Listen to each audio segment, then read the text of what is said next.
Hello dear students. तो आज हम आ चुके हैं बड़े तालाब पे। जैसा कि वैसे भोपाल में कल बारिश हुई है बच्चों, बट आज मौसम बहुत ही अच्छा है। बट ये थोड़ा सा प्रॉब्लमेटिक भी हो सकता है हेल्थ पॉइंट ऑफ व्यू से।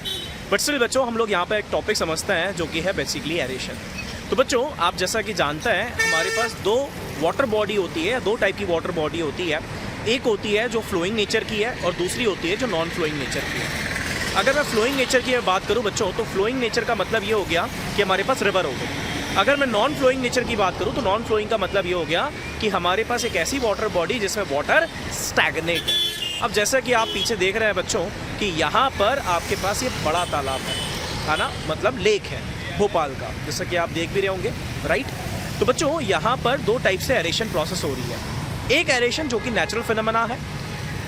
नेचुरल फिनोमेना का मतलब ये हो गया कि हमारी जो एयर है वो डायरेक्टली इस पर्टिकुलर वाटर बॉडी के सरफेस पे कांटेक्ट कर रही है और वहाँ से एडिशन ऑफ एयर या एडिशन ऑफ ऑक्सीजन हो रहा है। बट दूसरा फिनोमेना अगर समझना है बच्चों, तो उसके लिए हमें क्या करना होगा, हमें देखना होगा नोजल टाइप एरेशन सिस्टम, जो कि यहाँ पर प्रेजेंट है बट हाल फिलहाल में वो चल नहीं रहा है। आप यहाँ से देख रहे होंगे बच्चों, आप अगर मेरी ये उंगली की उधर देखें तो आपको ये एक छोटा सा सिस्टम दिख रहा होगा, राइट। ये आपके पास एक नोजल टाइप एरेशन सिस्टम है। अभी हाल फिलहाल में वर्किंग में नहीं है, यहाँ पे अभी चल नहीं रहा है, बट हाँ, इससे भी हमारे पास एरेशन होता है, जो कि हमने एक आर्टिफिशियल सिस्टम जनरेट कर रखा है। अब बात आती है, सर करते क्यों हैं और क्या क्यों कर रहे हैं, और दूसरे इससे फ़ायदे क्या होने वाले हैं, और अगर नहीं करेंगे तो क्या प्रॉब्लम होगी, और कौन सी सिस्टम अवेलेबल है। तो आइए बच्चों, इसको समझते हैं हमारे फर्दर वीडियो में। हेलो डियर स्टूडेंट्स, जैसा कि भी हमने एक थोड़ी देर पहले एक वीडियो में देखा कि मैं आपको डिस्क्राइब कर रहा था बच्चों कि एरेशन हमारे भोपाल के अंदर लेक्स में कैसे हो रहा था। तो पहले एक थोड़ा सा आपको एक सिस्टम दिखाता हूँ बच्चों कि एक्चुअली में वो वर्क कैसे करता है। वहाँ पर वो वर्किंग कंडीशन में नहीं था, बट आप यहाँ पे इस फिगर के अंदर देखेंगे तो आपको ये ऑब्जर्व करने को मिलेगा, ये नोजल टाइप का एरेशन सिस्टम यहाँ पे लगा हुआ है। देखो, यहाँ पर भी ये लगा हुआ है, यहाँ पर भी लगा हुआ है। इसका मतलब है यहाँ पर एरेशन कंटिन्यूएशन में करा जा रहा है ना। तो बात आती है कि सर इसे कर क्यों रहे हैं, ये हमारे लिए अब थोड़ा सा इंपॉर्टेंट हो जाता है कि सब पर्पस क्या है और ये कैसे प्रोसेस करती है वर्क। तो आइए इसे समझते हैं बच्चों। तो एरेशन का मतलब क्या है? एरेशन का अगर हम मतलब समझे बच्चों, तो it is basically addition of oxygen या addition of air into the water. हमारा पर्पस है कि हम चाहते हैं कि ऑक्सीजन का एडिशन हो जाए वाटर में या फिर एयर का एडिशन हो जाए। बात एक ही है वैसे, है ना। तो बात आती है कि सर इसका ये तो मतलब समझ में आ गया, बट इससे फायदा क्या होगा, है ना। इससे फायदा क्या होगा, यानी क्या क्या चीज हमारे पास इंप्योरिटी है वो रिमूव हो जाएगी, और इससे हमारे पास दूसरा प्रॉफिट क्या निकल के आने वाला है। तो बात करते हैं बच्चों कि हमारे पास जितनी भी डिसॉल्व गैसेस होती हैं जो हमारे लिए यूजफुल नहीं है, या ट्रैप गैसेस होती हैं जो वाटर बॉडी के अंदर लॉक हो चुकी होती हैं, वो इन पर्टिकुलर ऑक्सीजन के द्वारा रिलीज हो जाती है। तो इसका मतलब है आपके वाटर के अंदर हो क्या रहा है, ऑक्सीजन का लेवल इंक्रीज हो रहा है, और साथ में जो डिसॉल्व गैसेस है वो सारी की सारी रिमूव हो जा रही है, राइट, यानी जो यूजफुल नहीं है। ठीक है। दूसरी बात बच्चों, यहां पर अगर आप किसी ऐसे वाटर का एरेशन करते हैं जिसमें कोई डिसॉल्व आयंस प्रेजेंट है, लाइक आयरन और मैग्नीज, तो ये जो डिसॉल्व आयंस होते हैं ये भी उस पर्टिकुलर वाटर में कन्वर्ट हो जाते हैं सॉल्युबल से इनसॉल्युबल फॉर्म में।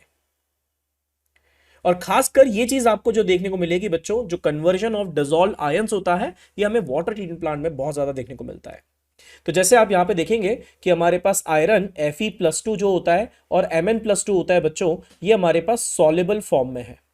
अब अगर कोई चीज सॉल्युबल फॉर्म में है बच्चों, तो उससे रिमूव करना इतना आसान नहीं होता।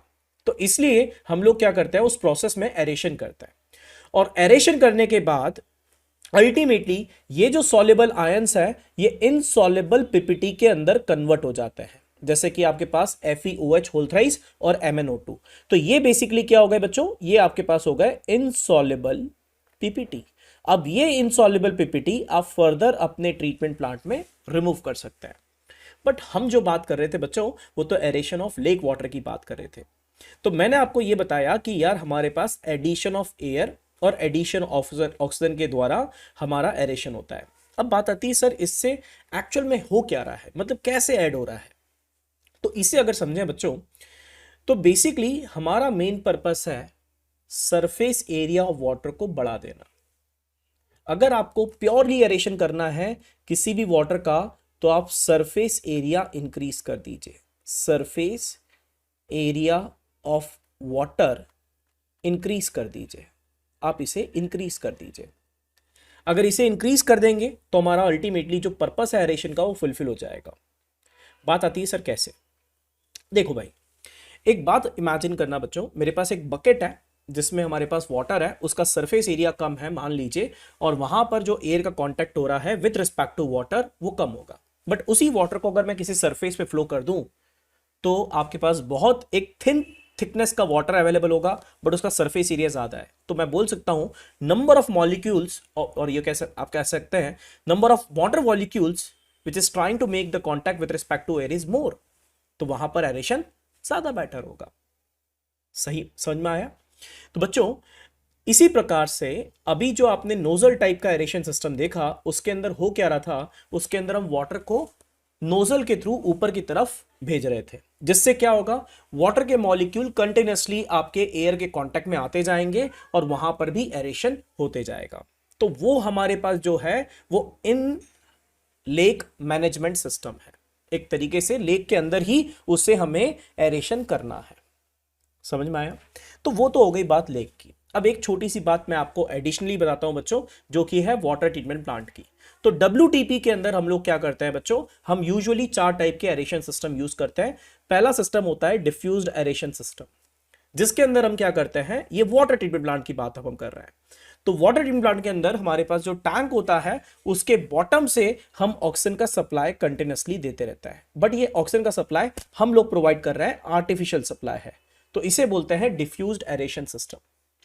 दूसरा होता है आपके पास स्प्रे नोजल सिस्टम। एक टैंक होगा जिसके अंदर हम नोजल फिट करेंगे, अगेन वाटर को जेट के फॉर्म में हम प्रोजेक्ट करेंगे ताकि वाटर का contact with respect to air increase हो जाए और अल्टीमेटली उसका भी एरेशन हो जाएगा।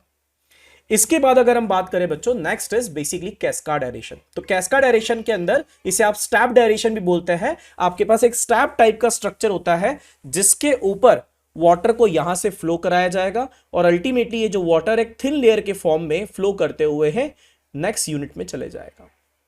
तो क्या मैं बोल सकता हूं बच्चों इसको भी एरेशन मिल गया, यहां पर सरफेस एरिया बढ़ गया वाटर का फिर से। और जो लास्ट टाइप का एरेशन पॉसिबल है बच्चों वाटर ट्रीटमेंट प्लांट में, वो है ट्रे टावर मेथड, जिसके अंदर हमारे पास डिफरेंट साइज के यहां पर सिलेंड्रिकल शेप में हमारे पास स्ट्रक्चर्स होंगे। यहां पर सबसे पहले वाटर हमारे पास अवेलेबल होगा। अब ये वाटर थ्रू अ नोजल और या फिर बोल सकते हैं एक ऑरिफिस के थ्रू बच्चों आपके पास बॉटम में ड्रॉप होगा। जब ये ड्रॉप होगा तो यहां से ऑक्सीजन का एडिशन मिलेगा और इसका सरफेस एरिया नेक्स्ट टैंक के अंदर बढ़ गया, फिर ये यहां से ड्रॉप होगा, फिर नेक्स्ट टैंक के अंदर इसका सरफेस एरिया बढ़ गया। तो इस प्रकार से इसके अंदर भी एरेशन हो जाता है। तो आई होप बच्चों आप लोगों को आज का टॉपिक बहुत अच्छे समझ में आया होगा और संडे के फंडे के अंदर ये चीज आपको बहुत अच्छे से क्लियर हुई होगी। तो मिलते हैं बच्चों ऐसे ही कुछ वीडियो में नेक्स्ट सेशन में। So thank you so much for joining the session and I hope all of you are able to understand what ever we have discuss today. Thank you so much बच्चा लोग।